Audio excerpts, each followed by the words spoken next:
I am willing to bet that you are dumber than you were a year ago, especially if you've been using AI to do your writing for you. And it's not just me who seems to make this gamble. Scientists think so too.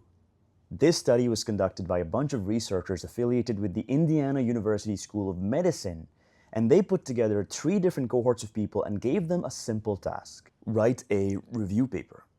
But the 3 cohorts had very distinct rules. The first cohort was not allowed to use any kind of AI tools whatsoever, just a bunch of humans raw dogging their work, writing the way we used to write about 2-3 years ago before AI models were commonplace. The second cohort wrote the papers the way most of us, unfortunately today, write anything. That is, using exclusively nothing but AI.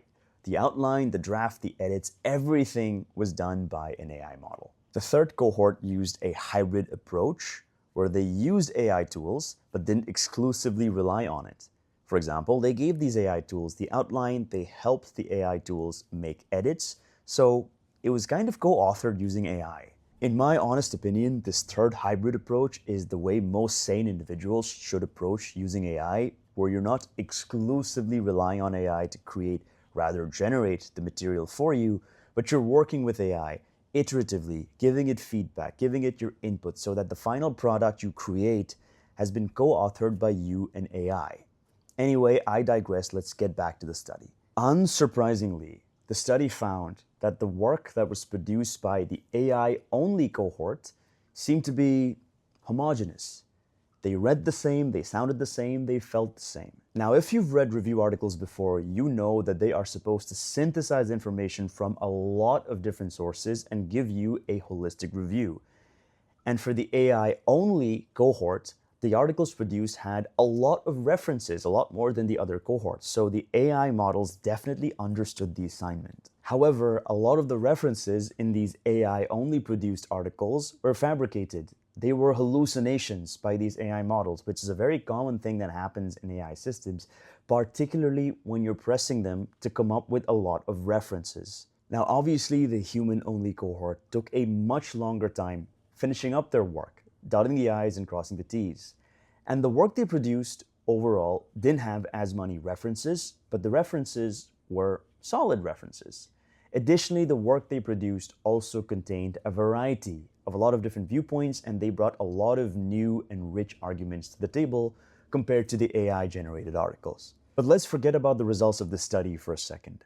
I want us to focus on not what we can produce with the help of AI, but the effect that producing things with AI has on us, specifically our cognitive abilities. Because believe it or not, writing is one of the most difficult tasks we as humans can do.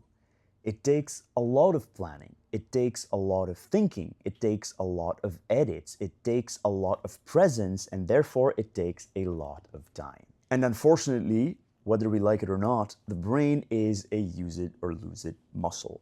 So every time you're offloading this really difficult task that takes up a lot of brain cycles and a lot of resources to a third-party entity, and it can get it done for you much easier, the brain learns that if I am put in these critical thinking and difficult and challenging situations again, I don't need to fire up this really expensive neural pathway. I don't need to get this to light up. I can just rely on this third party to get it done.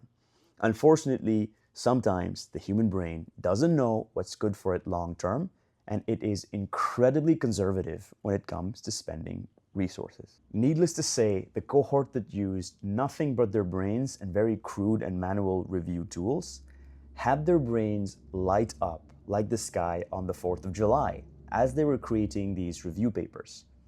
But as for their compatriot cohorts, their brains were as dark as Shrek's bunghole when they were writing their articles. I should say though, I am at the end of the day bullish on AI. I think AI gives us capacity in a way that we've never experienced before, and we should use that capacity to produce more things to help make the lives of everybody much more easier.